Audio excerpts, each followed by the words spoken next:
Welcome to the TransAtlantic Entrepreneur Podcast, the ultimate guide for European founders and businesses looking to grow their revenue with American clients, partners, and investors.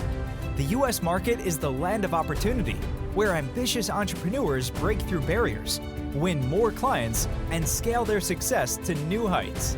Now it's your turn to make your mark. Here's your host, founder of the company TransAtlantia and trusted mentor behind Europe's most successful transatlantic entrepreneurs, Christina Rebuffet-Broadus.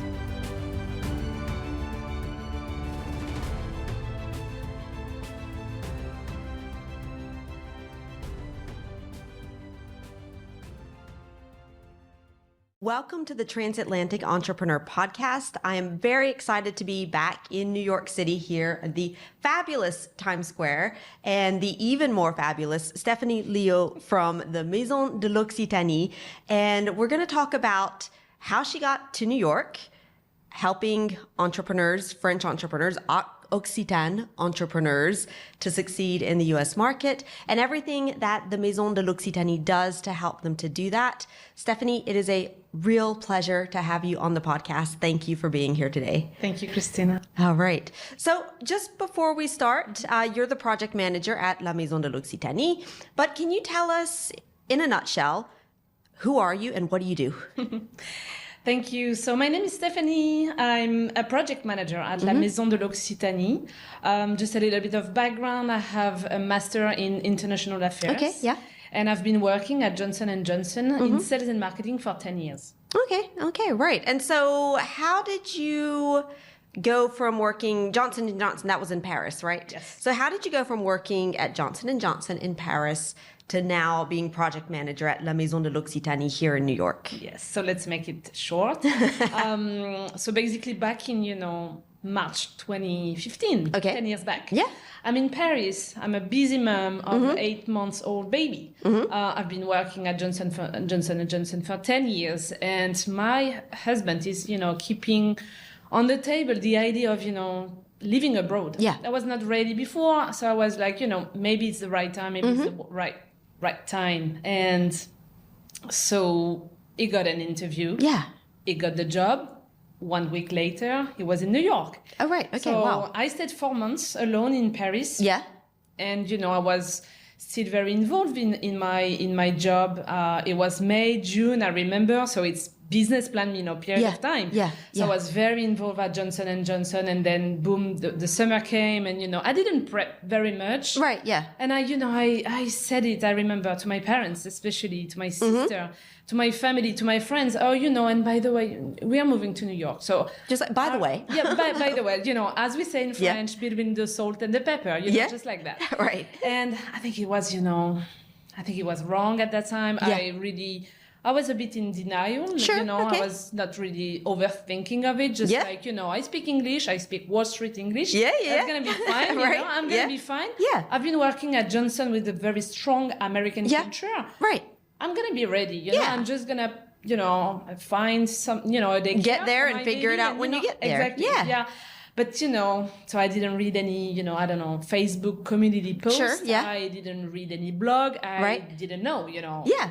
What is... Just like, I'll go and I'll see. Exactly. Okay. And the central, question is, how is life in New York? And I didn't have any, any clue? Exactly. Any clue. Right. Wow. So there was, something, and I can, my pieces of advice, if you want to, traveling and, come and settle in New York, is a little bit of prep. A little bit of preparation. Yeah, exactly. Right. Sure. Just to be ready. Yeah. Right. Yeah. No, it's Not too much.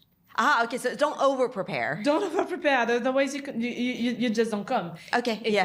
There's many challenges in New York City at the beginning, and then Sure. step by step. Yeah. No, I can imagine it's it's like Americans who dream of living in Paris. Yes, there's Emily in Paris and the dream, and then there's the reality, and there's a little bit of dream in there, but it's not all fabulous and dreamy and, perfect. Exactly. So, what is it like, living and working in a city that everyone knows that I feel like it has a little bit of that American dream spice on New York City. It's famous for business opportunities, things like that. But what is it like really? So pros and cons. I mean, you definitely have a lot of opportunities here. Yeah. Much different than in France because you're hired for who you are, really, your personality. Right. The question is there a good fit? Does she have the skills, you know? So that's how, I've ended. I mean, my first job in New York City, and I love saying that, I was office manager for one of the most beautiful art gallery in the heart of Soho, so Green Street. Yeah. In the middle of nowhere. So, and it's because I was, a French speaker. So I could just, use my French and, start doing, a lot of different projects. Same thing for my second big job in New York City. I ended up being a general manager for 3 cafes in New York, managing 45 people. Same thing, it's just because we had a good fit. The discussion was very interesting. Right. We think that, I had the skills. Yeah. So just go for it. Yeah. That would have not been the case. You cannot just go, working outside of your industry. Right. Or it's because you got a new diploma or, right. It's like reconversion, right? So, cons, high competition in New York City. Okay, sure. You come, you're no one. You have a few networks. Yeah, right. So you don't know, but you still have network. Yeah. Your neighbor, your doorman, people at the daycare, parents of, the child of the parents at the school. Yeah. It's just people Okay. They know you. You can pitch the taxi driver. Yeah. I mean, everybody can be, a good connection. Exactly, yeah. The cons are really, high competition once again. New York is, full of opportunities, but full of brilliant people. Right, yeah. So you get to, sort out of it. Yeah. And you also need to get the codes. How do I navigate? Right, yeah. The networking, for instance. Yeah, sure, yeah. That's something, I've never experienced before. Right. I used to work at Johnson & Johnson. Yeah. Everybody wants to work with me. So I have never attended, any networking event before coming to New York. Okay. And here, network is a big thing. Right, because exactly. it's all about who actually in New York. Yeah, it's not what you know, it's who you know, as they say, right? So no, that's very interesting. And just to go back, so what you said, that was really interesting. Like you were working in Johnson & Johnson, you came over to New York, then you were managing a gallery, and then you were managing cafes, and now you're managing the Maison de l'Occitanie, which we're going to talk about. But yeah, like you said, I feel like it's a lot easier here than maybe what we see in France to really just kind of flip between industries and things like that, because it's not your industry knowledge necessarily that's the most important. It's maybe like, if we could say, the soft skills, your personality, your ability to adapt and to learn and to fit into that job. But the job skills, I mean, unless you're doing like surgery or something, the job skills you're going to learn on the job, in fact. Okay. Absolutely. Very interesting. And this is where, very often we say that we come to New York and we reinvent ourselves. And I do think it's so true. It's, when I've been working on my resume. Yeah. So imagine 10 years at Johnson & Johnson, I did move 3 jobs. I had 3 different jobs. But I didn't really, did my resume over there. So it's just, so it was a therapy. Yeah. In a way that, who I am, what do I know? Right. It was so frightening at the beginning. But here in New York, you're step by step, once again, it's not coming this way, but it's step by step. You get this confidence, because people are happy about, your skills and your personality, and they trust you. Yeah. And these, fulfill you. Okay, yeah, exactly. I'm going to take this opportunity to place a reference to a musical because I love musicals, and we're on Broadway, and I'm going to see a musical right after this podcast, which is, the musical Hamilton. And at the beginning, and they're singing, in New York, you can be a new man, so it's, or a new woman. Yeah. But yeah, I feel like that's it. You can come, and maybe that's also particular, I mean, to the U.S. in general. Doesn't matter what you are doing in France, you can come over here and you can reinvent who you are and who you want to be and what you want to do. And nobody's going to be like, wait, and like, I'm a personal example. My sister, who studied international business, became a nurse, then a belly dancer, and is now an accountant. and nobody finds that strange, you know. But talk to the taxi drivers. Yeah. They have amazing lives. Yeah, right. They are really very interesting people to talk with. New York City, okay. Yeah. Everywhere in the US. Yes. Yeah. And I remember also this mom, she had her second baby, and she said, oh, now, I'm going to quit finance. It's going to be too much for me. And, I have a white page to fill in. Yeah. I was like, wow. I mean, Yeah. For me, it was very overwhelming. I was Right. like, but, that's the way they also here, just not being an immigrant, but being, a New Yorker, and, just American, you just, reinvent yourself. Yeah. Because actually the culture here, it's, you have the capacity, and if you open a book, you can get the knowledge to, just turn your life into, something else. Right. Yeah. And it's very interesting. You said earlier today, I was visiting the New York Public Library, and you go in and they have this on the floor, a very beautiful, like, tile, let's say it's a big square, and it says that, this is dedicated to, and I can't remember the guy's name, an immigrant who had no money. He's, I think, from Lithuania, but I'm not sure. Don't quote me on that. And it says dedicated to this person who was an immigrant who came here with no money, but came to this library every day to learn things, and then went on to start a business and gave a lot of money back to the library. And I was like, oh wow, yeah. Took a picture of my feet on it, and I'll put it in the show notes that go with this podcast. But yeah, no, very interesting. And so for you as a French person, what does it symbolize or signify or just mean to be here and to be doing it, let's say? First of all, I would say that you have to get the right pace. New York City, everything is very fast. Things are moving quickly in general in America, but in New York City, it's quicker. Yeah, right. You have to adjust. You have to just feel it a bit. Where the winds come from. Right. So that is very important, and the rhythm and the way you are interacting with people, the way you are responding, the way you are answering questions, or I don't know, making connection with people has to be very quick. Okay, right. Yes. Yeah. And I get the feeling as well, just from the people that I've met who live here, and sometimes French and sometimes they're American, I feel like, if they've adopted this New York culture, let's say, because it is very different from the rest of the US, I feel like that they're very open, and it's very much like you were mentioning networking earlier, that it's everybody's kind of looking for these opportunities to get something, but also to help each other as well. And I find that is something, I don't want to generalize and stereotype, but I do feel that it is more open than what I've seen, for example, maybe in Paris or other places in France. I don't know what's your opinion on that, but compared to France. Yeah. Okay. Right. I thought that you would say compared to, I don't know, Mississippi. Mississippi. Yeah, that's a whole other story, but right. Definitely very, very open.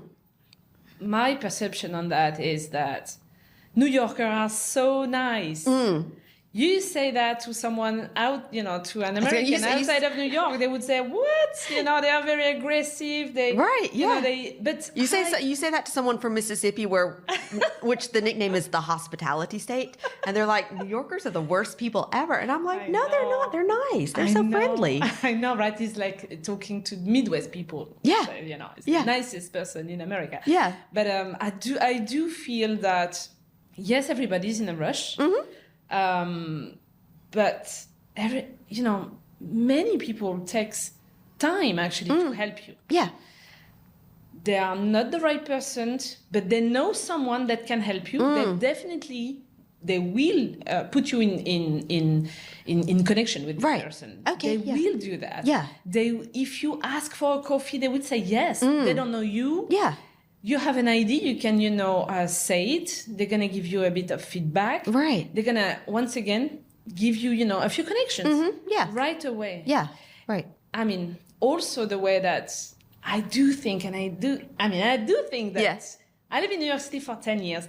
New Yorkers are very, very polite. You know, the way they talk, the way they interact with each other. Yeah. Within, you know, obviously maybe not in the street, but Sure. you know, inside, you know, a networking event. Yeah. They're very professional. They really want to help. And that makes everything easy. Yeah. Starting point, you know, people are nice and they want to help. Yeah. What else? Exactly. Yeah. I mean, like, you know, I'm here for a short week, let's say. And before I just reached out to people and say, hey, I'm going to be in New York. Can we meet? I've got like 4 days of nonstop meetings and things like that because people are like, yeah, let's grab a coffee. Yeah, let's meet up. Let's, you know, whatever. And I feel like that, like you said, it just makes things a lot easier because you're not constantly, it's not like an uphill battle, let's say. Yeah. So I feel like that is something that maybe, there's that stereotype that New Yorkers are rude, but I feel like, maybe in the street because everybody's in a hurry and there's tons of people. But if you're in networking events, if you're in business circles, if you're working with these people, I mean, they're very open to helping. And what is interesting is that you don't lose your time. You don't waste your time. Yeah. It's just, you know, they're not going to connect you with someone random, you know. Yeah. It's not that, you know, they're really helping you. Otherwise, you know, there is no interest between us, no synergy. We don't see that. Yeah. Boom, you know, just. And I feel like it's okay to say that as well. It's kind of like that's part of the game. Because same thing. It's a matter of time. We don't have time, both of us, to, you know, just lose time on, you know, on a topic where there is a discussion, endless discussion where we don't see any synergy. Yeah. So just, you know, okay, so just like accept it and be like, hey, okay, you know, we got it. We met, we had coffee. And we see that. I mean, networking, you can, you know, have a glass, you know, you're talking to someone and then they just turn around and they just go away and that's it. And that's part of the game. Exactly. You're not losing your time. Yeah, right. They're not wasting your time. Exactly. So that's perfect. So let's just both accept that if we don't see any kind of use for us to continue this conversation, that we can end it, and that's totally fine. Absolutely. It's not about friendship. You know? It's just business, you know. Exactly. Yeah, no. And I personally appreciate that. I find it's just very efficient. Yeah, right. Okay, so let's talk a little bit now about La Maison de l'Occitanie. Yes. First of all, what is it? What is the mission? Why does it exist? Yeah. So La Maison de l'Occitanie, it's a very unique concept because we are the only French region which has a maison. So La Maison is an office. Okay. It's a 250 square meter. Okay. I still don't count in square feet. No. I don't know what that is in square feet either. So it's a large office where we can have, you know, events. We have a capacity of 70 to 80 person in an event. Yeah. We also have offices. So entrepreneurs from the region can come work at La Maison. Right. They can also, you know, organize meetings. Yeah. They can meet prospects, clients. They can do a conference. They can do a talk. They can do whatever they want. And they have, they also have the office. But La Maison is really, the core mission of La Maison is really to facilitate, you know, entrepreneurs from this region to better understand, you know, the market. Okay, right. To better understand how to navigate. Yeah. To be, you know, connected to the right person or to be aware of the right resource. Right, yeah. Okay. So that's our job at La Maison. Okay, no, and I feel like it's a very useful mission because if you're like you said, you want to come to New York, you don't know anybody, you don't know how it works. Yes. You don't know, you want to organize an event, but everything is really expensive. You don't know who to contact. You don't even know where to start, basically. Absolutely. Like it's like, I imagine I don't know how, like I was going to say, I imagine it's as simple as someone contacting you to discuss it, but how do they, if they wanted to know more or to see how you could help them, like how do they go about getting in contact with you? They can simply, honestly, contact us through LinkedIn or, you know, by email. Yeah. And just, so it depends. You have 3 stages. First, you're just looking at the market. Okay. I call them the curious people. Yeah. They are looking, they are looking at, you know, external growth. They're obviously very, very, very quickly they come to the US. Yeah. And so we're talking to see exactly if there is attraction, you know, where they are. Yeah. So I give them tips and also the first few contacts for them to, you know, complete their survey, the market survey, right, to better understand the market. The second phase is, they do business with the US. Sure. They want to accelerate. So very often they do show trade. Mm-hmm. So this is where we can help to prep their show trade. Right, yes. The third stage is they are doing as much business as they want to settle in the US. Right. So we are sharing their, any service provider, they will be, helpful for that, lawyers, accountants, tax, legal, whatever. Mm-hmm. And that could be very specialized. Oh, Stephanie, I'd like, someone very specialized in tech for PR. Mm-hmm. Yeah. Okay, I'm giving 3 names. Right. I want, I'm looking for a place to do this or that. Well, first La Maison. Mm-hmm. Otherwise, I can, give them, a few tips. Right. So it's calls, and it could be also program. Yeah. Or even learning expedition. Okay, yeah, so I think that's a very interesting mission that we are organizing. Learning expedition, 4 days, 3 events, a pitch night. Okay. They're gonna, we connect them to the right person, to the right resources. Mm-hmm. Yeah. Because we know their needs and we adapt and adjust the program for them. Right. Okay. Yeah. And so that's what you guys at La Maison you do. Mm-hmm. You're the project manager there. So how do you work with these entrepreneurs or with these companies? Like, what exactly is your role, and what do you do exactly? The first thing about the US, my biggest recommendation, it's not a big thing. It's just prep. Okay. Preparation. Right. So they need to be ready at their own stage. Okay. Yeah. So I share with them a lot of information, a lot of contacts. Yeah. Because I think, and I very often use this quote about Abraham Lincoln. Mm-hmm. Yeah. Abe. Old Abe. Exactly. Right. Old Abe.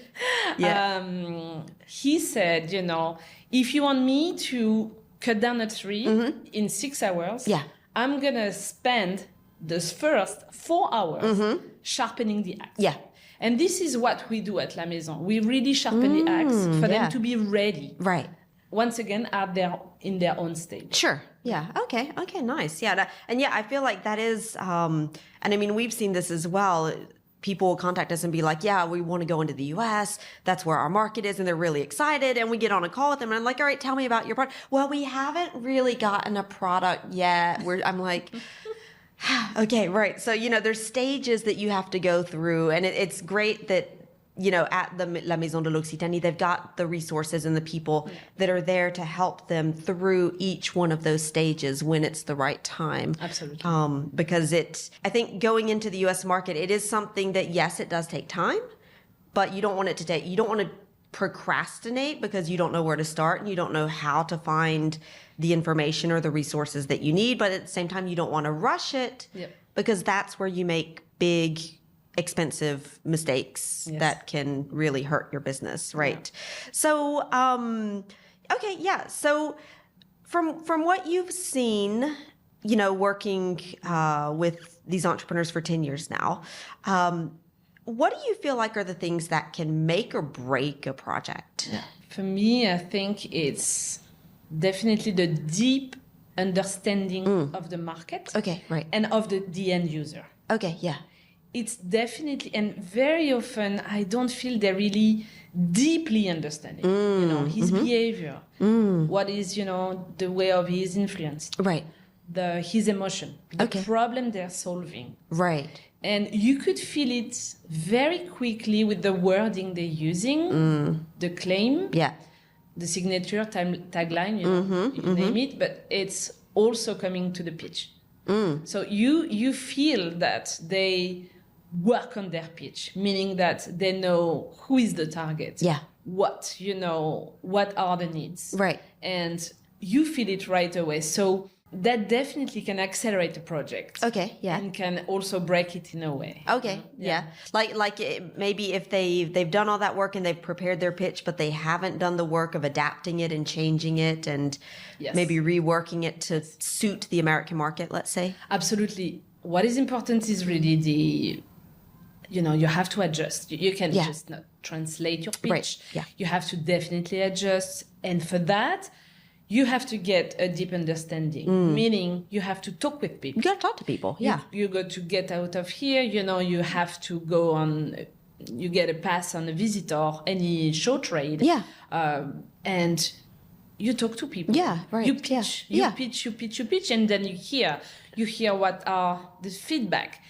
I mean, negative feedback are hard to be given. Sure. But you hear what they say, what they are thinking of right away. You know, the first thought, the first impression, the people they want to connect you with. Yeah. Means, that could be this way or that way. Right. So yeah. You have to discuss to really dig deeply into the understanding of, the market. Yeah. No, yeah, I agree. And there's an expression, it's like the journey of an entrepreneur. It's the journey of 1,000 pitches because you've got to get out there. And earlier you mentioned like, talk to the taxi driver or the parents at the school where you drop off your kids or anybody. And those are really great opportunities. I feel like often when we talk about pitch, we think about somebody, with a deck and they're up on a stage or something like that. But I tell people, and I'm doing a workshop on this later on the conversational pitch, like every conversation can become an opportunity to pitch. Doesn't mean you're like trying to hard sell them on something, but you're getting that practice of explaining what you do and those right words and seeing what makes people go just kind of like, oh, that's interesting versus like, oh, wow, that's really neat. I have somebody that maybe I could connect you with. And I feel like, you've got to talk to people, get out there and Definitely. And I also do think that because I have been, exposed to so many pitches. Yeah, right. I'm sure you've seen tons. Yeah. Right. And, I pitch my companies. Sure. Because when I'm in a networking event, I'm like, oh, this guy could be useful for that company. Yeah, right. So I'm the one also pitching. Okay. Yeah. And a good pitch is also, is also good when other people can pitch it quick and easily. Yeah. So as you said, the wording, yes, keywords are. So in my head, I have my startups and I have, my keywords. Yeah. So I know how to connect them with, the right person, the right service provider, the right, I don't know. Yeah. Person in it's just like you hear these things and like it's like connections, sparks go off in your brain and you're like, all right, contact. Yeah. And this can be efficient as long as, the pitch is clear. Yes, clear. Right, and easy to understand and memorable and all that. And so with all of, you said you've seen a lot of pitches. Are you able, and maybe yes and maybe no, but are you able to tell pretty early on, when a company comes to you and they pitch and they explain what they're doing, are you able to see who has a good chance of succeeding versus who is going to really struggle in the American market? Yes and no, but I'm in my 4th year. Yeah. So 3 full years, it's a little bit short to see them accelerate or coming to the US. Right. I have a few examples that I met. For instance, I joined La Maison in October. Okay. My first mission was CES. Okay, yeah, so right. Big thing. Yeah. CES in Jan. I met this company, Odaptos, startups in UX design. And today, they have their official office in La Maison. Oh, right. So wow. 3 days, 3 years, even 3 years after. Right. So it takes time. Okay, so coming back to your question, am I able to, I would say, back to what I was saying before about the deep understanding. You feel that they are a bit, away from the consumer or far away from understanding the needs. Got it. You feel that very quickly. Otherwise, you're like, okay, that's interesting. They click. They're getting it. They're getting it. They have the wording. They have the attitude. Because attitude also is very important, and sometimes they just don't have the attitude. Yeah, sure. Yeah, exactly. And that is also something that you just don't know. Coming from France, you just don't know what to expect. Sure. This really, positive attitude, and also, non-verbally. Yeah. And that is also very interesting. In France, we speak very slowly. Not very slowly, very quickly, but very low, very kind of low. Yeah, exactly. Right. The voice is very low. We have the same tone. Right. So we have to be, a little more exuberant. Exactly. Yeah, a little more American, if we could, Because that's the way of, telling a nice story. Exactly. Yeah. And that's how you're going to get people to listen to you as well. So you've got to put I would say probably for a lot of people, they feel like they're exaggerating too much and they're like trying to be American, but you're like, no, that's what you have to do. Yes. Because if you're toning it down and you're speaking quietly, people are like they're just going to tune out. I feel like, right. Yeah. Absolutely. Varies of tones, Yeah. Very, very important. Yeah, no, yeah, totally. So kind of wrapping it up, is there any big piece of advice or anything that we haven't mentioned yet that you would give to companies who are, looking to explore maybe the U.S. market in general, but maybe very specifically the market here in New York? So we did mention it, but we didn't put a word on it. Yeah. I would say start with culture. Okay. Yeah, right. Especially coming from France, there are lots of culture gaps. Right. Lots of them, but we don't see them. And I might say, we think we know, but we don't know. There you go. I was going to say that is often probably one of the most underestimated aspects. Absolutely. Everybody knows I have to get my legal stuff. I got to get my accounting stuff. Culture, whatever. It's not so different. It's kind of like us in English, and maybe they make decisions faster, but culture is a big chunk. It's a big chunk, and you feel it at every stage. Right. Communication, behaviors, meetings, everywhere. Yeah. We say culture is strategy. Yes. Yeah. Because if you don't have the code, you don't have, you are not. Yeah. It's like you're trying to play. Yeah. I was going to say, it's like you're trying to play, I don't know, American football with the rules of soccer, and it just doesn't work. Exactly.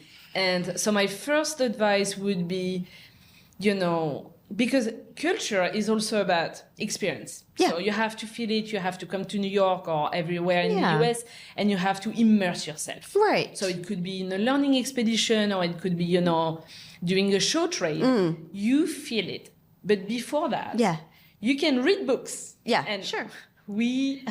I know we share the love for the culture map. Exactly, the culture map. Right. I think you speak about that in every podcast. But for me, it was there is a before and after this book, definitely. Right. I've been living in New York for 8 years when I read this book, and I was like, oh my gosh, if I would have read it on my first year, that would have been giving me a lot of tips and so many answers, because culture is not tangible.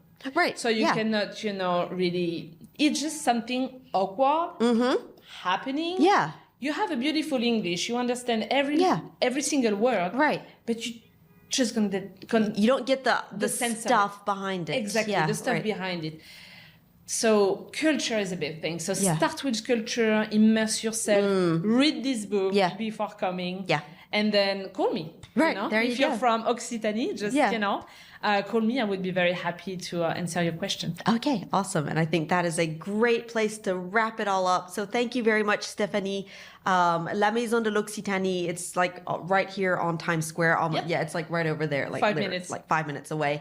Fabulous location, fabulous people and resources and support.